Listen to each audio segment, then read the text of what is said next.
Stay hungry, stay foolish.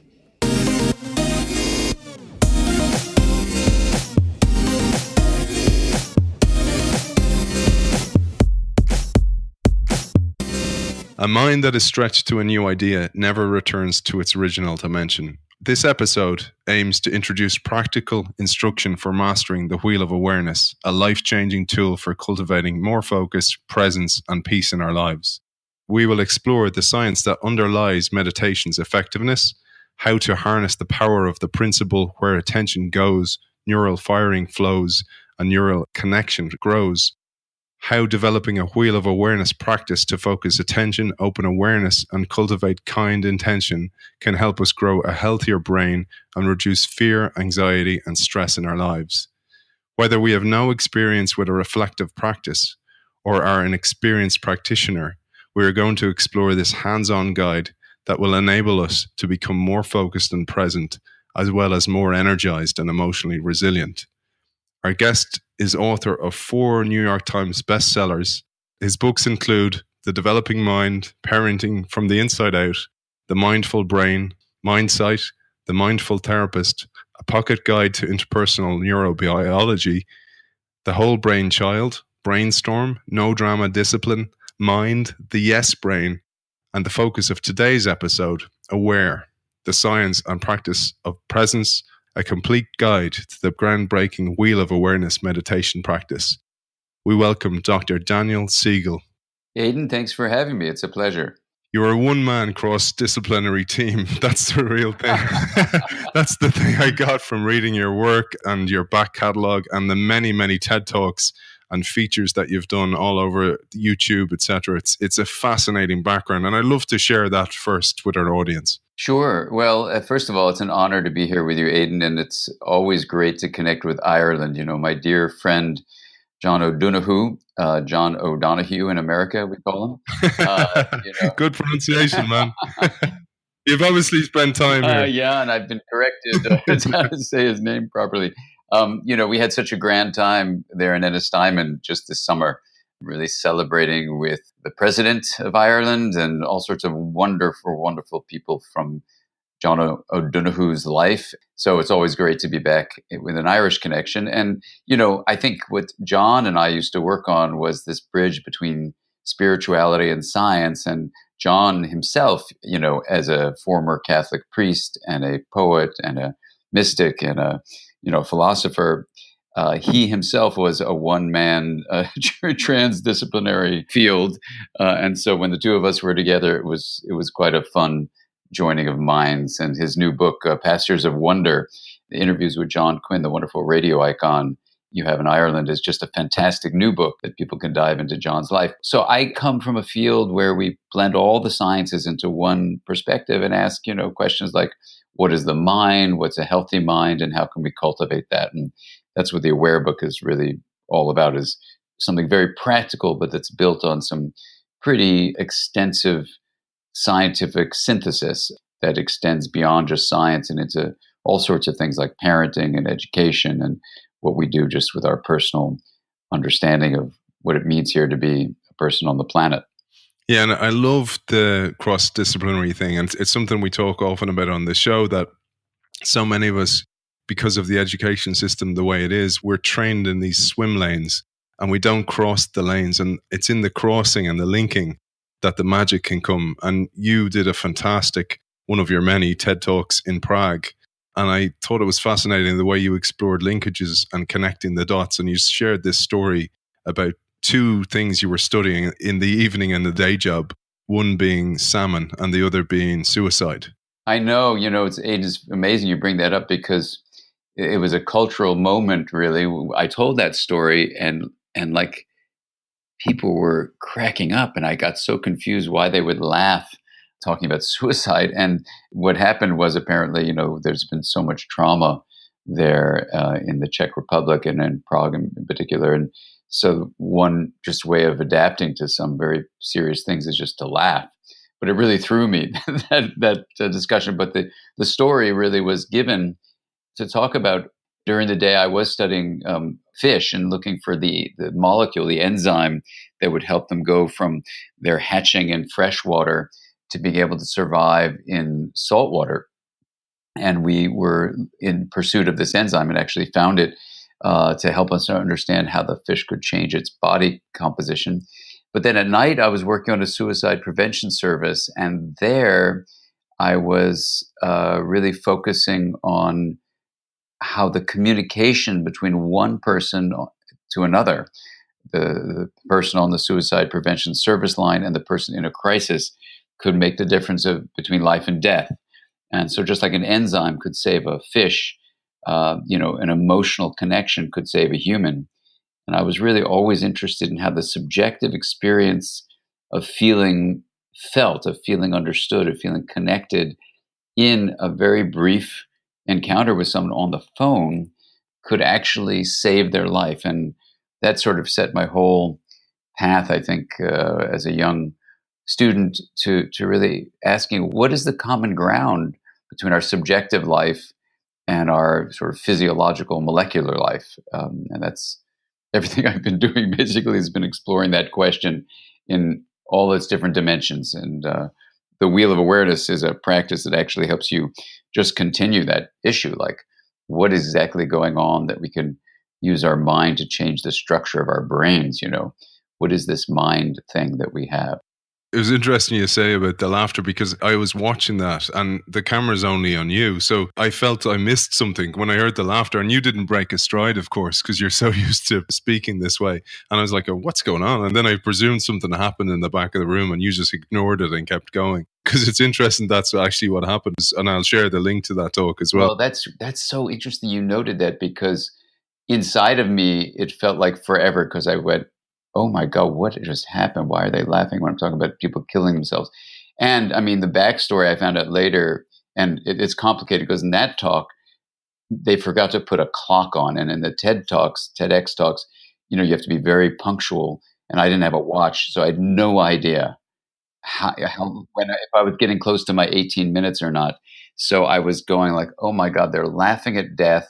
And I found out what had happened was that auditorium we were in was a basketball court underneath a highway. And it was the major place where people would jump off the highway onto the top of the building to kill themselves. Wow. And I had no idea that suicide was literally happening on top of that structure we were on. It's so commonplace, which is the tragic thing, that it's gone so far that people have become desensitized that they can laugh about it, which is a sad indictment of our times. It was, but it leads nicely, though, to the beauty of what you've created here. And I suppose one of the reasons I brought up that about the salmon and the stream is the idea you talk about of integration, because that's what you were introducing there, the process of integration. It's a key cornerstone I felt from reading your work, is this idea of integrating your brain. And I'd love to share that process with our audience, Dan. Yeah, absolutely. No, it is the cornerstone of a lot of things. And integration, let's just start with the word, is a simple word we use in everyday language. And what it implies from a point of view of a principle is that different things, like you and me in a communication, we can be different from each other. So differentiation is the word that's used for the process of allowing things to be unique or special, individualized, really, so that we have this individual development and function that we can have as two people in a relationship, or in the brain, two different areas of the brain, for example. So we call that differentiation. Some people would call it segregation. In the neuroscience literature, that's what it's called. Then you have the linkage part of integration. So integration is defined as the linkage or connecting of differentiated parts. So the way we're using the word integration here is the overall balance of differentiation and linkage. Now, when you look at it that way, what's really interesting is that integration, as we're defining it, the balance of differentiation and linkage, looks like it's the basis of well-being. And that's whether you look at the brain in your head, or the brain in your head's connection with the overall body, or you're looking at two people in a relationship, or people in a family, or a classroom, or a school, or a community, or a nation, or even the planet. it's so interesting when you're integrating a system like that. You're cultivating a harmonious flow that has this flexibility and adaptability that I think would meet the criteria for what many people would call health. And then when you're not in that flow of integration, either you're blocking differentiation or blocking linkage or both, then what happens is you move to off the flow of this harmony and into the bank of either rigidity or the bank of chaos. And that explains a lot of human suffering and even suffering on our ecological planet, where chaos and rigidity are coming because of impaired integration. So it's a really simple model.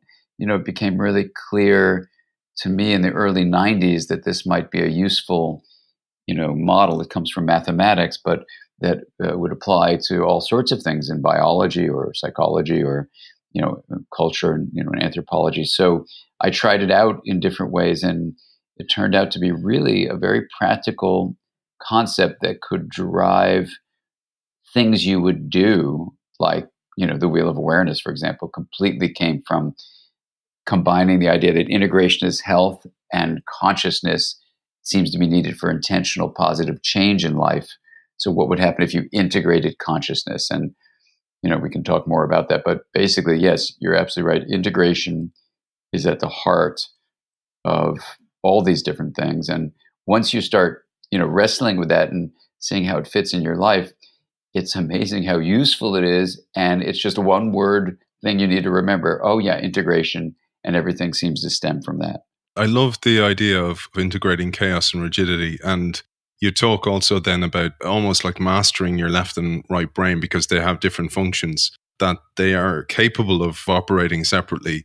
But when you actually integrate them, when they're actually working together, and you mentioned the metaphor of an integrated flow of harmony, just like a choir where everybody's singing from the same hymn sheet, even though they have different tones, etc., that they come across in harmony. It got me thinking that what is the default mode that we're born with? If there's no impairment, what are we born with? Because what seems to happen is that life pulls us apart and puts us in different pigeonholes and goes, you're a creative person. No, you're more logic brained.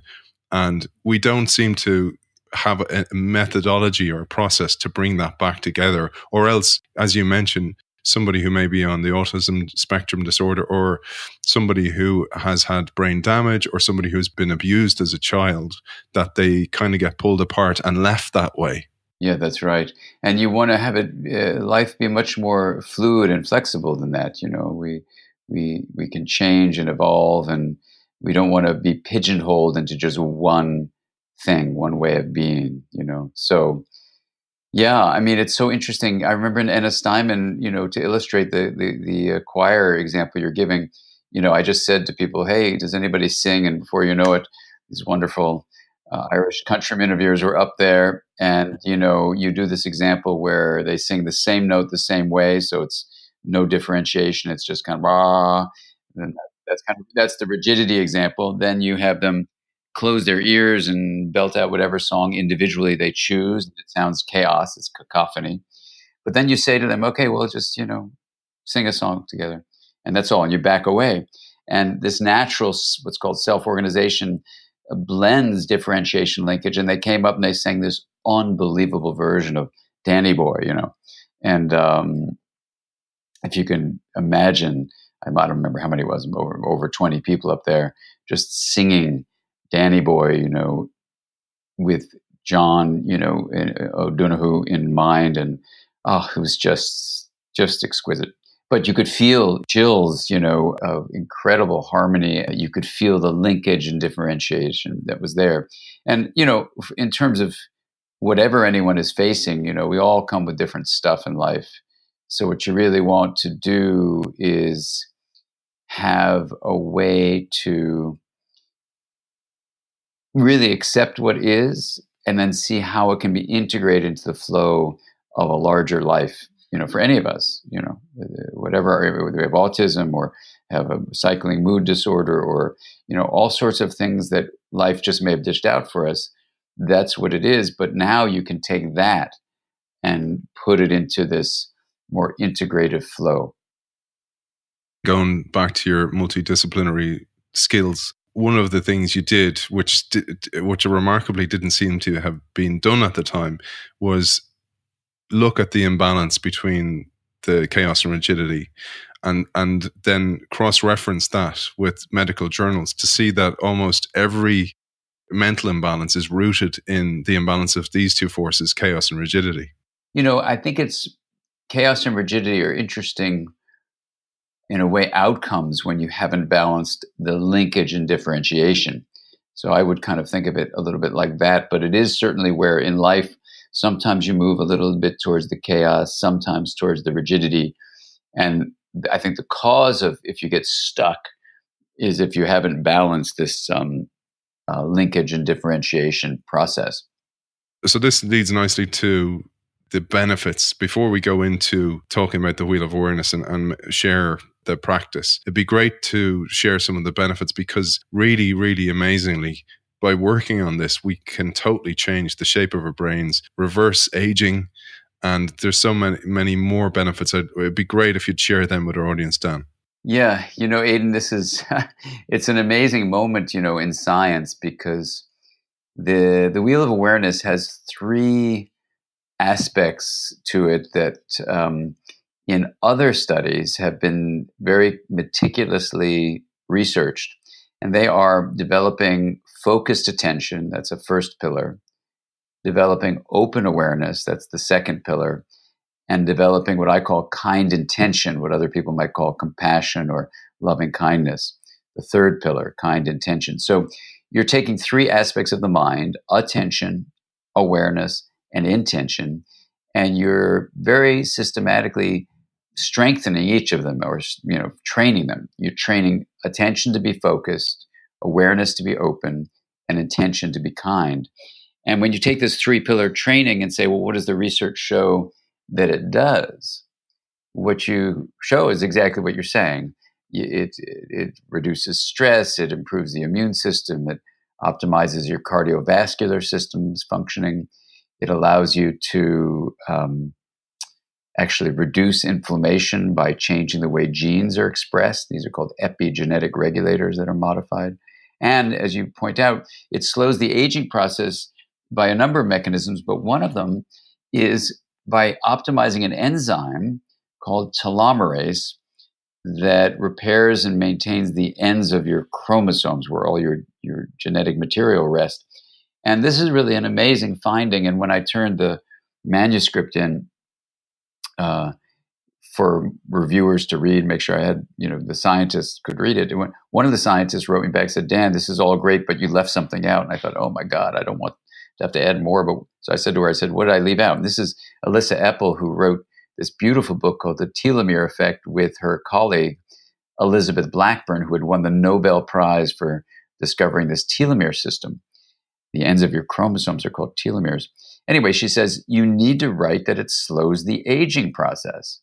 You said all the other things, you got to say that. I said, can I really say that doing these three-pillar practices slows the aging process? She goes, yes, that's what presence does. When you're aware and present, when you're open to what's happening as it's happening, it actually slows the aging process. So that's from the world's expert in aging. So I put it in, and that's the amazing thing now. From these scientific studies, we actually know that doing these three-pillar practices, which are all in this one practice called the Wheel of Awareness, allow you to cultivate these molecular mechanisms of health. What's fascinating there is what the biggest challenges for us in life seem to be driven from a lack of sense of balance between our authentic selves and our work selves, and then a search for meaning. And then there's a sense of this anger in the world that I really feel that this practice, the Wheel of Awareness practice, can relieve and can get people more in touch with themselves. And it was one of the ideas I got from integration was integrating yourself with your authentic self. So this mask that we wear in society, the best foot forward kind of mentality we have with social media, driven by that kind of place where we think we need to be somebody else in society, and then we're holding back our real self. And I felt that integration could also represent that aligning of that person, that holistic person, and bring forth more happiness as a result. Yes. Oh, absolutely. Well, Aiden, can you share with us what your experience was? Because you've been doing the wheel this week that gives you that feeling that, wow, there's something really here. Because I'd love to hear directly from your first person direct experience. Yeah, so it was great. I was telling you off air before we came on that I do mindfulness practice every morning before the gym. I do 10 minutes and then I hit the gym. And 10 minutes is kind of and you talk about this, you need a base. We don't need to start with a base, and the wheel of awareness can be your starting point, but it's helpful to have a base. So I felt in a way that had been my baseline. And then the wheel of awareness came along, and you generously give it's many places on the web a guided meditation through the wheel, and the wheel itself is available online, where you can actually get a visual representation of what it is, which we'll talk about in a few minutes, I hope, Dan. And so then I started using it, and what I found remarkable is it gives added attention. So one of the problems I see from even the stats on the shows that offer solutions to focus and attention, which a lot of people seem to be suffering with due to probably technological changes, societal changes, and media changes. We have shorter attention spans. So solutions to that seem to be very helpful for people, or people are searching for that. And that is what I got out of it. But it went beyond that, where I was telling you today, it rains quite a lot in Ireland, and it was raining today, and I was walking to get my lunch and I had an umbrella, and I decided just to tune into listening to raindrops hitting the umbrella. And it was so meditative, while before I'd be walking and be checking my phone, I'd be looking around, I'd be thinking about what I'm doing next. But I actually was able to be in the moment, and that moment felt much longer as well. So I actually felt even the walk, which is only 5 minutes, felt like an event in my day rather than just in between events, the kind of way. So that was beautiful for me. But I was telling you, as a result, I actually feel like I'm listening better to people. I'm listening with my whole body rather than just listening to respond, that so many of us do in life. And I felt that by listening with your whole self, the other person feels acknowledged. And that is a great gift to give to somebody. Absolutely. And that's such a beautiful example of presence. When we talk about that word being present or having presence, and John O'Donoghue used to call it the presence. That's exactly, what we're talking about, is this amazing gift that we can give our lives and each other, to be present, because then the rain falling and you choosing to open awareness up to the miracle that you can hear the sound on the umbrella surface, it literally makes that an event in life, not just something, I'm getting to the other place, but you're actually there for life.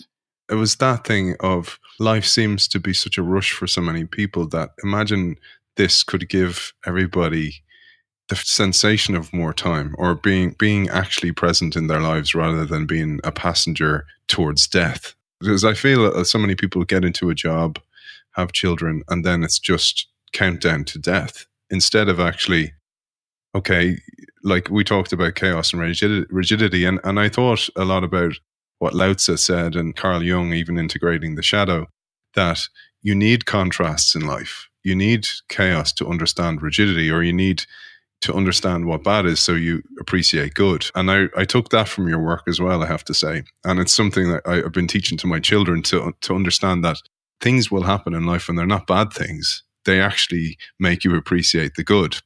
And the knowledge that we should have is to overcome the bad, to get to the good, and then really be present for the good. That's the enhanced element that your work gave me.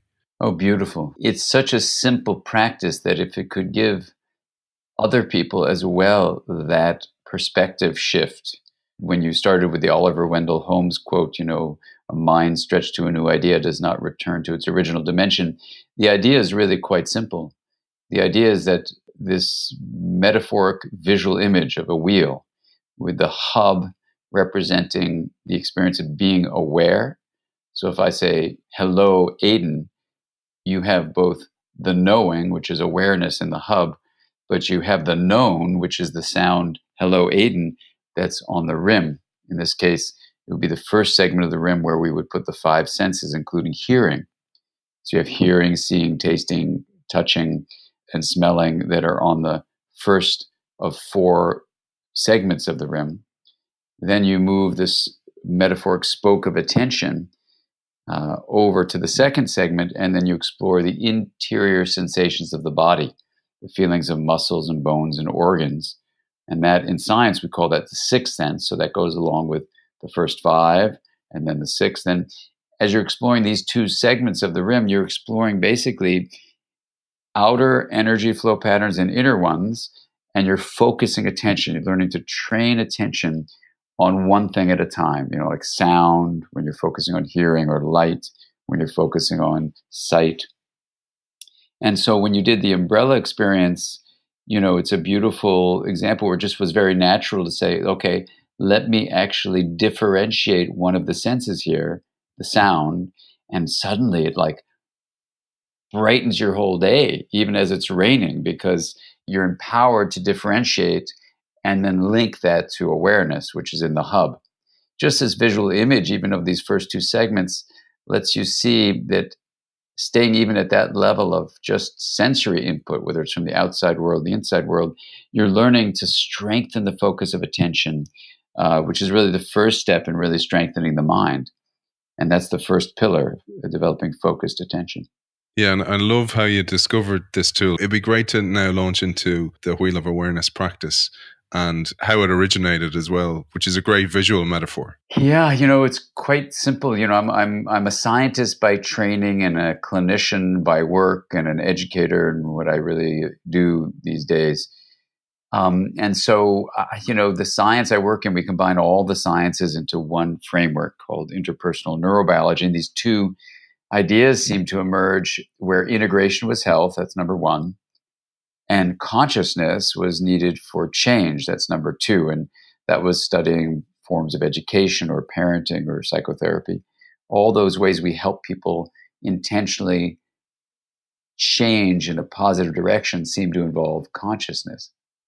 So then it was like, okay, well, what if you combine those two general principles of life? Integration is health, consciousness needed for change. What if you integrated consciousness? So I'd invite my patients who were sitting in a chair or a couch to get up from those seated positions, come around this table that we had in the office. And it's a table with a glass center and a wooden rim. And when you look through the glass center, you kind of see part of the stand of the table looks like a spoke. So I just said to them, I said, let's integrate consciousness. And, of course, they looked at me like I was nuts, and maybe I'm nuts, but not for that reason. And I said, well, no, really, let's try this out. Give it a try. And they go, what are you talking about? And I said, well, consciousness can be simply defined as the mind's capacity for subjective knowing and the knowns. So let's put the knowing in this glass part of the table. Let's put the knowns on the wooden outside part. And no one wanted to call it a table of awareness, so the name Wheel of Awareness. And in this table of awareness thing, we basically systematically, in the mind's eye, moved this singular spoke around. So we were differentiating the different rim elements from each other. So you have the first five senses in the first segment, the interior sensations of the body in the second segment. Then on the third segment, you have mental activities like emotions and memories and thoughts and things like that. Explore that. You then could even explore the hub itself by bending the spoke around. Then you straighten the spoke out and you move over to the fourth and final segment, which is your sense of interconnection in the world or with people and with nature. And this was really amazing that people with anxiety would feel much more peace. People with depression in mild to moderate degrees would actually feel relief from those dysphoric states. People with trauma could deal with their traumas in a more effective way. And even people, facing issues like worries about death if they were medically ill and it was impending, could find relief. So I started wondering, my God, is this more than just something that I kind of think is curious? Is it something that might actually be helpful? So I taught it to my students who were therapists. They found it helpful for themselves and their clients, their patients. And so then I just said, hey, I'm a scientist. Let me do this as a survey systematically. And so I did it in workshops with over 10,000 people, and I recorded the results when people would take the microphone and share what it was like. And the results were incredibly similar, no matter what a person's background was, even if they had never done any reflective practice, any meditation, or they were experienced meditators, or even they ran meditation centers. It was really interesting. So that led to me, trying to understand what the wheel may truly be offering by integrating consciousness. And that, we explore in the Aware book. But even without the science, you can teach this to kids in kindergarten, and they find it even as a drawing, not as a reflective practice, but just as a drawing. They find the idea that you can separate the knowing placed in this metaphoric hub of a wheel from the knowns placed on the rim. And you can be empowered to make that differentiation. That changes everything. Yeah, Dan, I'd love to share that, because many, many business leaders listen to this show, but they have children, and people are a little bit fearful of their children in this world because it's changing at such a rapid pace. And I love you talk about releasing this into the school system, which would be phenomenal. You do give examples such as 5-year-old Billy. Would you mind sharing that little story? Because that really captures the essence of what this can do. Yeah, well, Aiden, exactly so. And this is an example of how important it is that we work together as a large human family. So, I developed the wheel practice. I also write parenting books, and we put it in a book called The Whole Brain Child with my student, now colleague, Tina Payne Bryson. Parents and teachers use that book. And so I got an email one day from Miss Smith, and she says, I teach the Wheel of Awareness to all my kids, and a new student was transferred to my kindergarten class. He's 5 years old. He was kicked out of his other school for beating up a child on the yard. And he came to my school like all the other kids. I teach all the kids the wheel. He learns it as a drawing. The knowing of awareness is in the hub. The things are on the rim. And the next day, she writes to me in the email, he comes into her at recess during their break and says, Miss Smith, you've got to give me a break. I'm out on the yard and Joey took my blocks. I'm about to hit him. And so you need to give me a break because I'm lost on my rim. I got to get back to my hub. Phenomenal. 5-year-old child. 5-year-old child. And I said, well, keep me posted how it goes. And months later, she said he's just beautifully integrated into the classroom, because when you have the freedom of that idea that I might have an impulse to hit someone, but there is a place of choice called my hub. It's just obviously a visual metaphor, and there's a mechanism we can talk about. But when you realize you have that choice, it changes everything. Yeah. Is this what you talk about when you talk about moving from a reactive state to a receptive one? Totally. Yeah. Could we share that? Because there's another example you give, and I think it's a really, really common one. A mother overwhelmed at home, children are running around, starts to turn on their children and then become angry with themselves because their reason for being is their children in a way. That's one, and you talk about the example of Mona. But I thought about another one, Dan, which I'm sure you see, and it's the idea of the corporate executive male, for example. And he is working really hard. His wife has decided to stay at home and be a stay-at-home mother, which is a great, great gift to give children. But he feels he can't then share his work struggles or successes at home because she's dealing with the family. And she's kind of going, really, you had a bad day? I was minding the 4 kids today. And there becomes this kind of loneliness from the corporate executive because he can't share that. And he can't share at work because he's CEO or he's a C-suite executive. I found this actually could be a solution for that very, very common issue. Oh, that's fascinating. Well, yeah, let's start with the basic idea you're bringing up, which I think is very, very relevant to the particular challenge you're talking about. So the brain has 2 basic states. One is called a receptive state, where you're open and present and able to be flexible and how you reflect on what's going on and how you interact with another person, let's say. That's receptivity, that open state. The other basic state is called reactive. And it's when you're kind of on automatic pilot and you can go down several roots, but at least four of them are these four F's. You can fight, you can flee, meaning run away, you can freeze, meaning tighten your muscles up and don't move, temporarily paralyzing yourself, or you can faint, where you just collapse. And so what we know is the state of being in a reactive state, like it would have been Billy, for example, hitting the other kid. He would have been kicked out of yet another school. That reactive state is done without choice. And so when we're in reactive states, we don't really offer the kinds of reflection and flexibility that a receptive state offers. So what that means then is anything that can bring you from reactivity to receptivity would make for a much more harmonious, obviously integrated response. You pull out of the rigidity or chaos that often accompany these states of reactivity.